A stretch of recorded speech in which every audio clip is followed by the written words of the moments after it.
Welcome to Thrilling Tales of Adventure. I'm Mardell, reading The People of the Mist by H. Rider Haggard.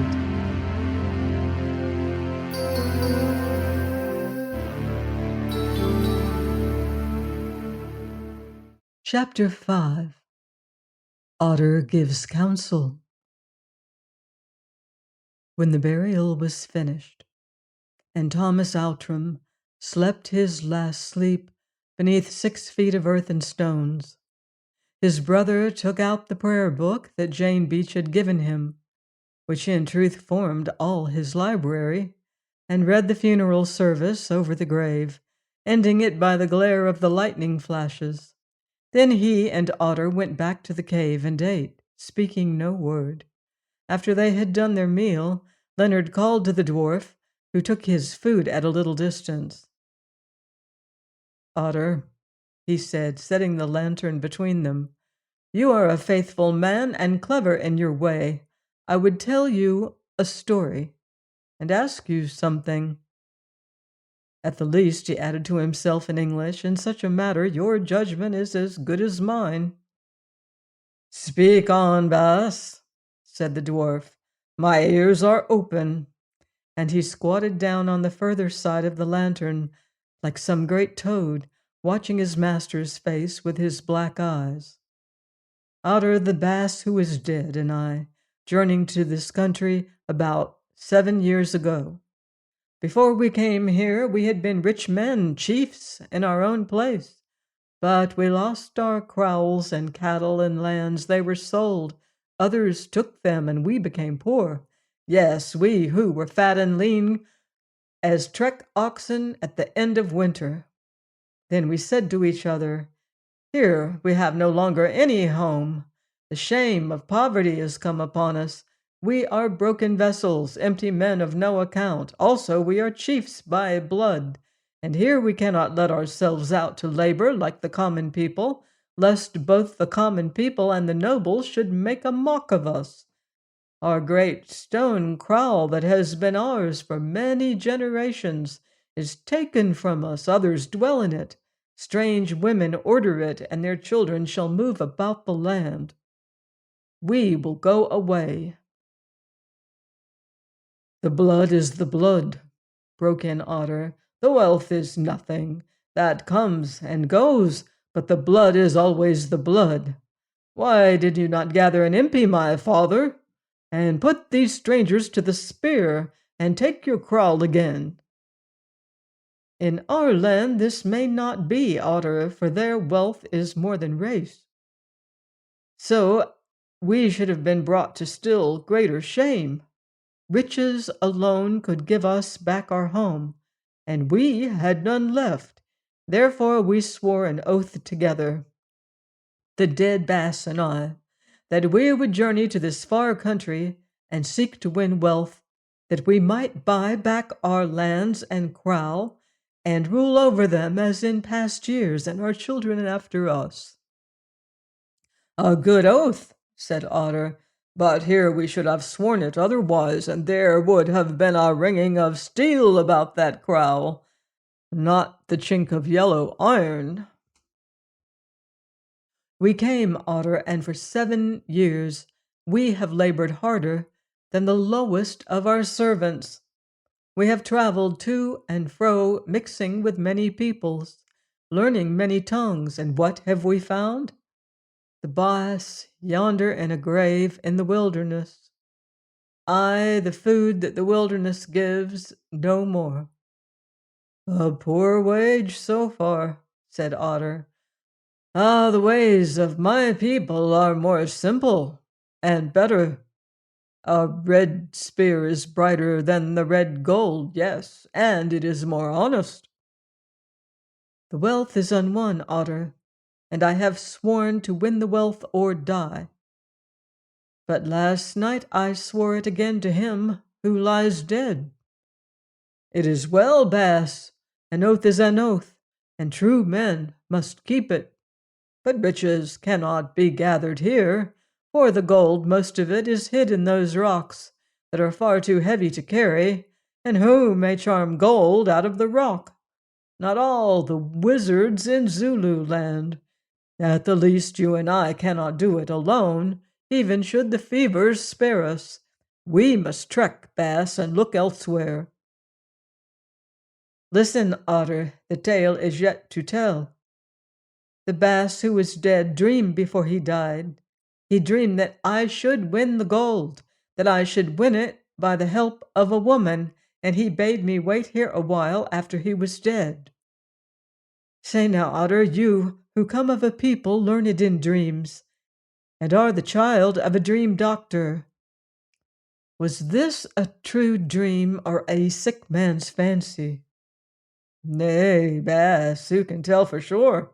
The dwarf answered, then pondered a while, and set himself to trace lines in the dust of the floor with his finger. Yet I say, he went on, that the words of the dead, uttered on the edge of death, shall come true.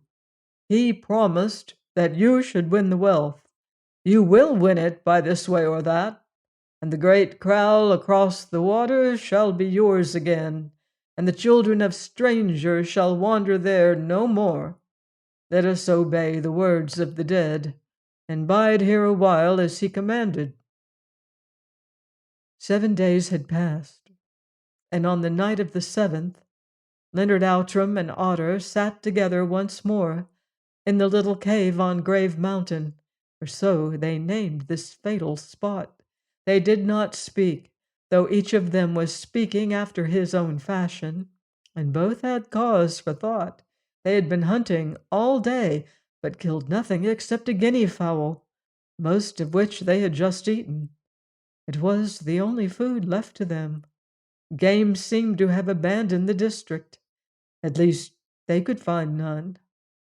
Since his brother's death, Leonard had given up all attempt to dig for gold. It was useless. Time hung heavy on his hands, for a man cannot search all day for buck which are not. Gloom had settled on his mind also. He felt his brother's loss more acutely now than on the day he buried him. Moreover, for the first time he suffered from the symptoms of the deadly fever which had carried off his 3 companions. Alas, he knew too well the meaning of this lassitude and nausea, and of the racking pain which from time to time shot through his head and limbs. That was how his brother's last sickness had begun. Would his own days end in the same fashion? He did not greatly care. He was reckless as to his fate, for the hard necessities of life had left him little time or inclination to rack himself with spiritual doubts. And yet it was awful to think of. He rehearsed the whole scene in his mind again and yet again, until it became a reality to him. He saw his own last struggle for life and Otter watching it. He saw the dwarf bearing him in his great arms to a lonely grave there to cover him with earth, and then with a sigh to flee the haunted spot forever. Why did he stop to die of fever? Because his brother had bidden him to do so with his dying breath, because of a superstition, a folly which would move any civilized man to scorn. Ah, there was the rub. He was no longer a civilized man. He had lived so long with nature and savages that he had come to be as nature makes the savage. His educated reason told him that this was folly, but his instinct, that faculty which had begun to take the place of educated reason with him, spoke in another voice. He had gone back in the scale of life. He had grown primitive. His mind was as the mind of a Norseman or of an Aztec. It did not seem wonderful to him that his brother should have prophesied upon his dying bed. It did not strike him as strange, even that he should believe in the prophecy and act upon it. And yet he knew that in all probability this obedience would result in his own death. Those who have lived much with nature will in some degree be familiar with such sensations, For man and nature are ever at variance, and each would shape the other to its ends. In the issue, nature wins. Man boasts continually of his conquests over her, her instincts, her terrors, and her hopes. But let him escape from out his cities and the fellowship of his kind. Let him be alone with her for a while. And where is his supremacy? He sinks back onto her breast again, and is lost there, as in time to be all his labor shall be lost. The grass of the field and the sand of the desert are more powerful than Babylon. They were before her. They are after her. And so it is with everything physical and moral in their degrees. For here rules a nurse whom we human children must obey at last, however much we may defy her. Thus brooded Leonard as he sat, his hands in his pockets, and an empty pipe between his teeth. Their tobacco was done, and yet he drew at the pipe, perhaps from habit. All the while Otter watched him. "Bass," he said at length, "you are sick, Bass." "No," he answered, "that is, perhaps a little." "Yes, Bass, a little. You have said nothing, but I know, I who watch. The fever has touched you with his finger. By and by he will grip you with his whole hand, and then, Bass." "And then, Otter, good night." "Yes, Bass, for you good night. And for me what? Bass, you think too much, and you have nothing to do. That is why you grow sick. Better that we should go and dig again." "What for, Otter? Ant bear holes make good graves." "Evil talk, Bass. Rather let us go away and wait no more than that you should talk such talk, which is the beginning of death." There was silence for a while. "The truth is, Otter," said Leonard presently, "we are both fools. It is useless for us to stay here with nothing to eat, nothing to drink, nothing to smoke, only the fever to look forward to, expecting we know not what. But what does it matter? Fools and wise men all come to one end. Lord, how my head aches, and how hot it is. I wish we had some quinine left. I'm going out." And he rose impatiently and left the cave. Otter followed him. He knew where he would go, to his brother's grave. Presently there they were, standing on the hither edge of a ravine. A cloud had hidden the face of the moon, and they could see nothing, so they stood a while idly waiting for it to pass. As they rested thus, suddenly a moaning sound came to their ears, or rather a sound which, beginning with a moan, ended in a long, low wail. "What is that?" asked Leonard, looking towards the shadows on the further side of the ravine, whence the cry seemed to proceed. "I do not know," answered Otter, "unless it be a ghost, or the voice of one who mourns her dead." "We are the only mourners here," said Leonard, and as he spoke, once more the low and piercing wail thrilled upon the air. Just then the cloud passed. The moonlight shone out brilliantly, and they saw who it was that cried aloud in this desolate place, for there, not 20 paces from them, on the other side of the ravine, crouched upon a stone and rocking herself to and fro as though in an agony of despair and grief, sat a tall and withered woman. With an exclamation of surprise, Leonard started towards her, followed by the dwarf. So absorbed was the woman in her sorrow that she neither saw nor heard them. Even when they stood close to her, she did not perceive them, for her face was hidden in her bony hands. Leonard looked at her curiously. She was past middle age, but he could see that once she had been handsome, and for a native very light in color. Her hair was grizzled and crisp, rather than woolly, and her hands and feet were slender and finely shaped. At the moment he could discern no more of the woman's personal appearance, for the face was covered, as has been said, and her body wrapped in a tattered blanket. "Mother," he said, speaking in the Sisutu dialect, "what ails you that you weep here alone?" The stranger let drop her hands and sprang up with a cry of fear. As it chanced, her gaze fell first upon the dwarf Otter, who was standing in front of her, and at the sight of him the cry died upon her lips, and her sunken cheeks, clear-cut features, and sullen black eyes became as those of one who is petrified with terror. So strange was her aspect indeed, that the dwarf and his master neither spoke nor moved.